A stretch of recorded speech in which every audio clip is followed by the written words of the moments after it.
Since 2007, Eritrea has continued to make great strides and progress despite a global economic downturn. And I just want to say, you have a global depression since 2008. And Eritrea has suffered in certain ways. If you look at economic indicators, they're not as good as maybe they could have been if the global economy would be better. But in that time, Eritrea is the only country in Africa to reach its Millennium Development Goals for 2015. Roughly 98% vaccine and immunization rate, significant reductions in malaria, HIV, AIDS, diarrhea, other preventable diseases, which literally devastate other African countries. Anybody know how many children die in Africa of these preventable diseases? And that is not happening in Eritrea. I wonder why.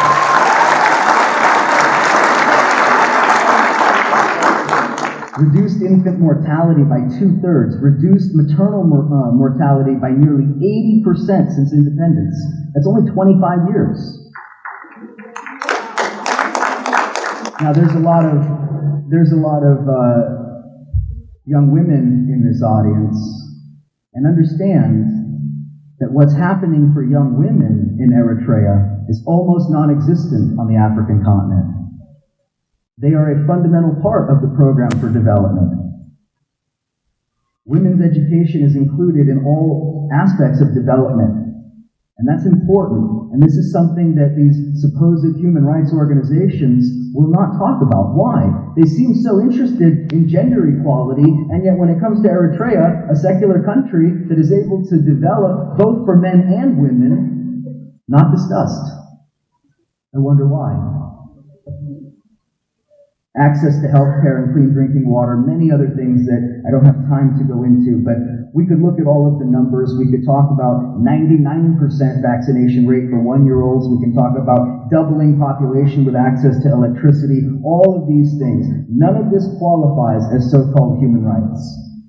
And the reason is because it goes against the dominant narrative. It goes against the institutions that want to control Eritrea because they don't have the excuse that Eritrea doesn't care about human rights. Because it seems to me, from my little old independent perspective, that Eritrea is deeply focused on the most important human rights.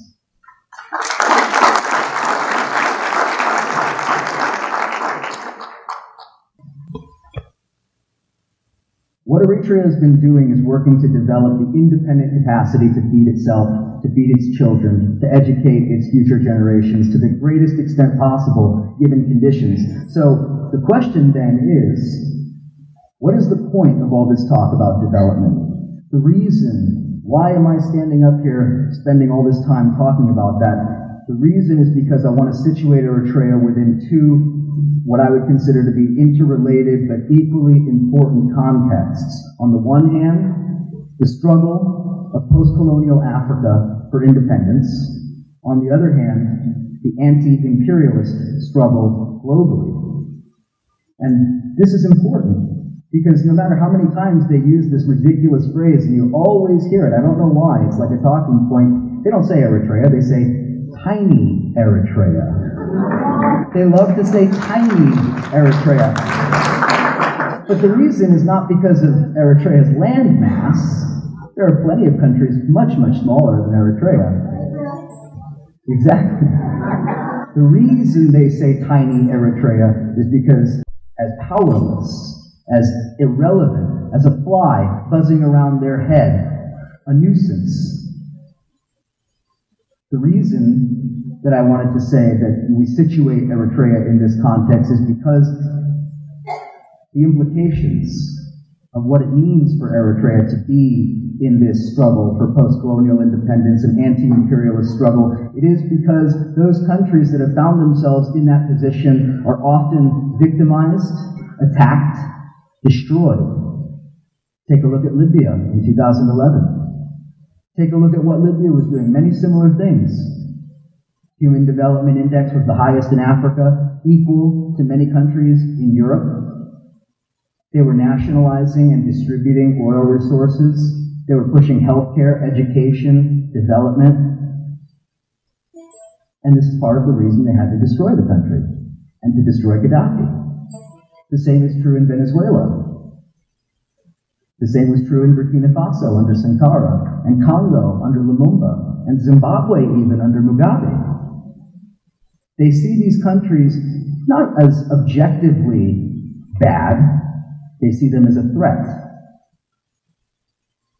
Eritrea's rejection of aid in favor of national development, they cannot abide this. Mobilization of labor resources of the population, human capacity, building human capacity rather than being dependent on Europe and the rest of these countries. Rejection of what they call democracy in favor of improved living standards, in favor of all of these improved indicators of human development. They can't stand this. Upholding true human rights.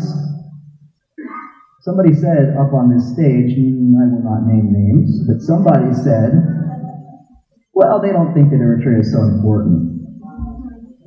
Really? How about its location on the Mandeb Strait?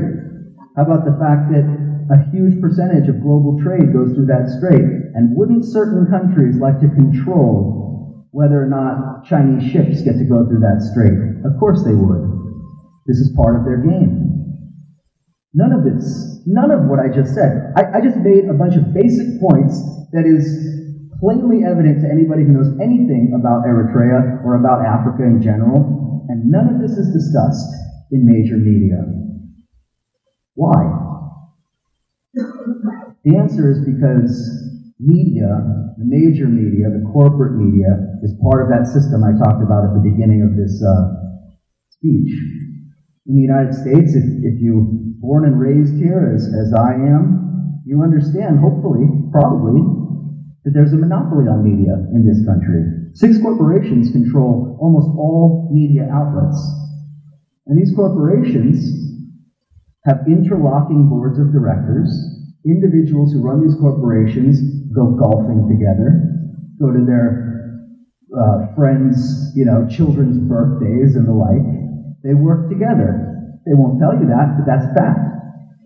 You also have this state-funded media around the world that executes the agenda of these state funders.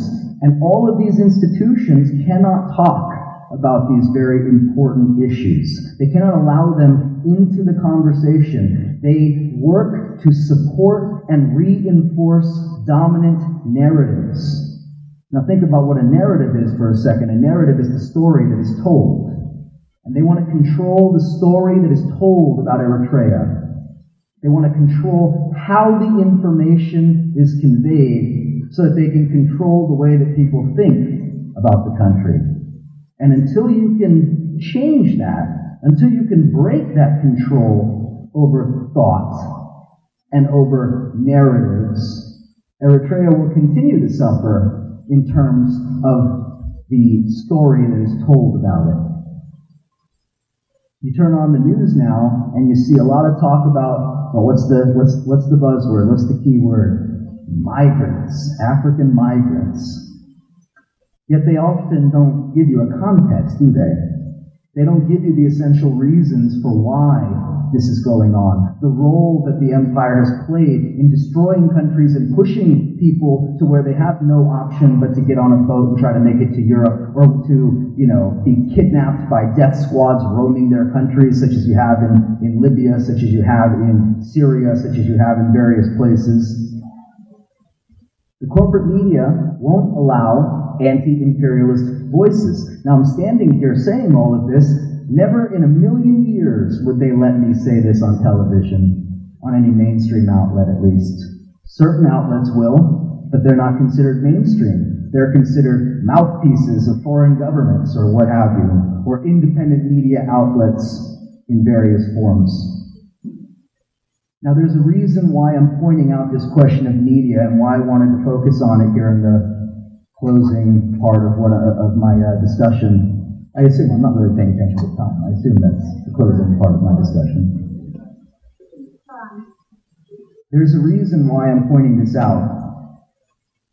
Because the task before, well, all of us, but those of you in this room, is to become fighters. You're not simply here to say, I don't believe what they're saying. They're lying. Of course they are. But so what the hell are you going to do about it?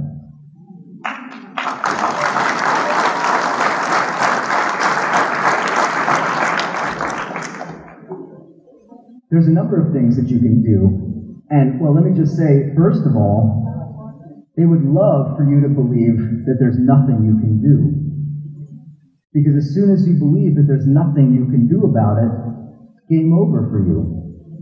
You'll do what they tell you to do because, hey, might as well live comfortably, do my thing, hope nobody bothers me, make it work somehow.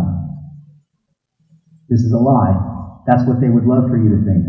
The reality is there's quite a lot you can do. First of all, one of the things that I try to do, and I'm certainly not the only one, we have comrades around the world who are doing similar things. Unfortunately, not too many of us, but there are some. Try to first utilize platforms that already exist.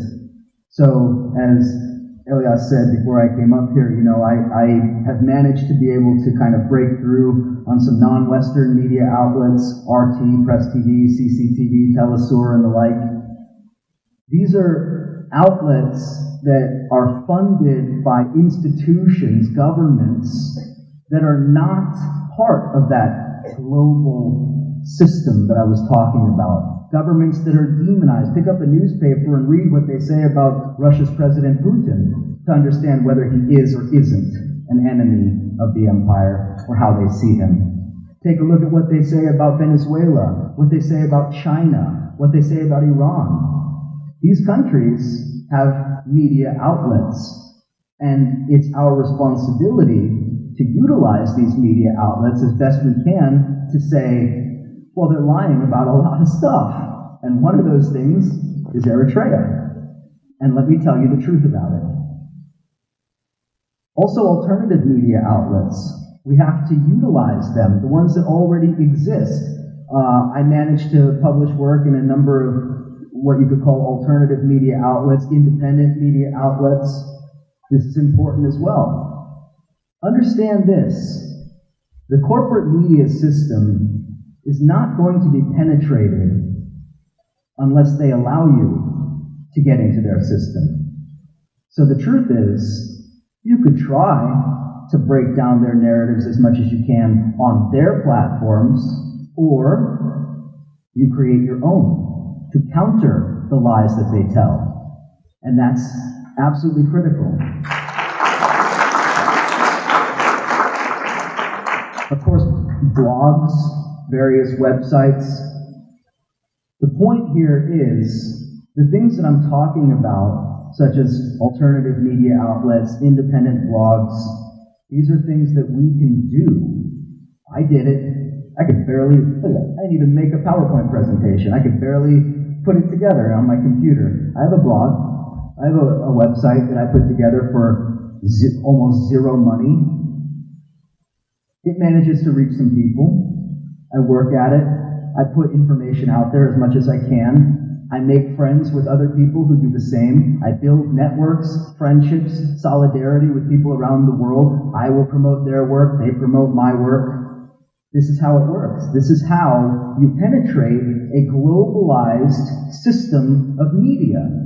You create your own, and you do it independently so that nobody can come up on this stage and tell you, well, the National Endowment for Democracy doesn't really do all that much. Sorry, that's a lie. They do quite a lot, and it's very dangerous work that they do. They work to destabilize and to destroy countries. That's why Russia has outlawed them. That's why China has moved to control all of these sorts of soft power weapons. And part of our work is to nullify them, to take the lies that they tell, the work that they do to destroy, and to turn it around against them, and to use it to build solidarity networks around the world. Now, many of you, I'm sure, most of you probably are on Facebook and Twitter and all of these social media platforms, and they're very important as well. But understand also that they're controlled too. There are interests that control these platforms. Let me ask, well, I'm not going to ask you because you're not going to answer me, but let me just make a statement here. You don't control what comes up on your Facebook feed, do you? Whatever comes up, comes up. And I wonder why certain information never comes up, or very rarely comes up, because it's part of a control matrix. So you have to break that. You have to not only flood Facebook, Twitter, all of the rest of these things, of course that's important, but you have to build your own independent platforms. You have to use them as launching points for independent organization and network building. So what's happening here? People are making friendships that will last for a long time. That's important. But my question would be, so what happens when you're not all wearing the same t-shirt? What happens when you go home and you talk to people who don't know anything about Eritrea? Are you telling them, or are you working to help them understand? Because it's very easy to tell people something. It's a lot harder to make them understand. But it's a lot easier if you've got a network of people around the world doing the same thing. And breaking that system of information control is absolutely critical. Now, I want to just finish up with one other point here. You have to make the connection between political war and information war. The empire stands in opposition in an attempt to destroy Eritrea. This is a fact. And in the information war, the corporate media stands in opposition to and an attempt to destroy independent media. It's the same relationship. It's relations of power, it's relations of control, it's an attempt to destroy. So when you stand to defend Eritrea, you have to do so by defending your own media and blocking what the corporate system wants you to do. And just very briefly, personal networks are important. Friendships are critical. Solidarity building, not just within the Eritrean community, but solidarity building with other people in Africa, with other oppressed people around the world. This is absolutely critical if you want Eritrea to not only break out of the isolation, but to show that it is an example for other countries around the world, and that it can stand against a system.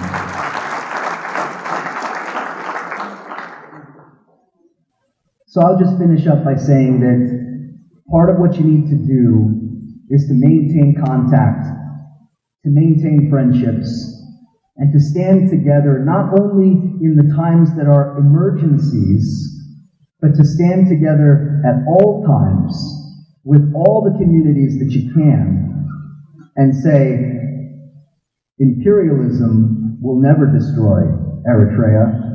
Imperialism will never destroy Africa. Thank you.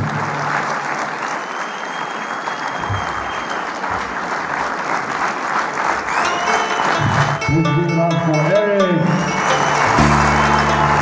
Thank you, Eric.